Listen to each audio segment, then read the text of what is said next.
ఆంధ్రప్రదేశ్లో ఇల్లు భవనాలు నిర్మించుకునే వారికి తీపి కబురు చెప్పింది. నిర్మాణ సమయంలో ఖాళీ స్థలాలపై వసూలు చేస్తున్న VLT 50% తగ్గిస్తూ ఉత్తర్వులు జారీ అయ్యాయి.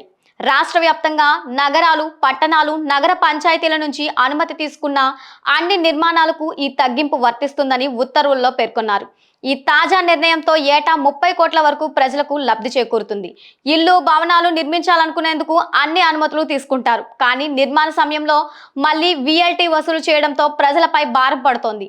ఈ క్రమంలోనే ప్రజలతో పాటుగా రియల్ ఎస్టేట్ వ్యాపారులు రిక్వెస్ట్ మేరకు ఈ పన్నును ప్రభుత్వం 50% తగ్గించింది. తాజా ఉత్తర్వుల ప్రకారం ఇల్లు భవన నిర్మాణానికి అనుమతి ఇచ్చిన రోజు నుంచి ఆక్యుపెన్సీ సర్టిఫికేట్ జారీ చేసే వరకు పన్ను తగ్గింపు వర్తిస్తుంది. అనుమతి తీసుకున్నప్పటి నుంచి భవన నిర్మాణం పూర్తి చేసే వరకు అనుమతుల గడువు ముగిసినా పొడిగించిన గడువు ముగిసే వరకు ఉంటుందని, ఎవరైనా అనుమతులు తీసుకోకుండా అక్రమ నిర్మాణాలు చేపడితే వారికి పన్ను తగ్గింపు వర్తించదు. ఈ పన్ను తగ్గింపుకు అవసరమైన చట్ట సవరణ బిల్లును అసెంబ్లీ బడ్జెట్ సమావేశాల్లోనే ఆమోదం తెలిపారు. తాజాగా VLT తగ్గిస్తూ పురపాలక పట్టణాభివృద్ధి శాఖ ఉత్తర్వులు జారీ చేసింది.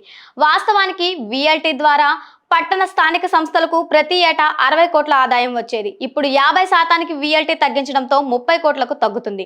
గతంలో 2014-2019 మధ్య అప్పటి TDP ప్రభుత్వం ఈ పన్నును తగ్గించాలని నిర్ణయం తీసుకుని జీవో జారీ చేశారు. ఆ తర్వాత అధికారంలోకి వచ్చిన YSRCP ప్రభుత్వం ఈ జీవోను అమలు చేయలేదు. మళ్ళీ ఇప్పుడు ఈ నిర్ణయాన్ని అమలు చేస్తున్నారు. మొత్తానికి VLT తగ్గింపుతో ఎంతో మందికి మేలు జరుగుతుంది.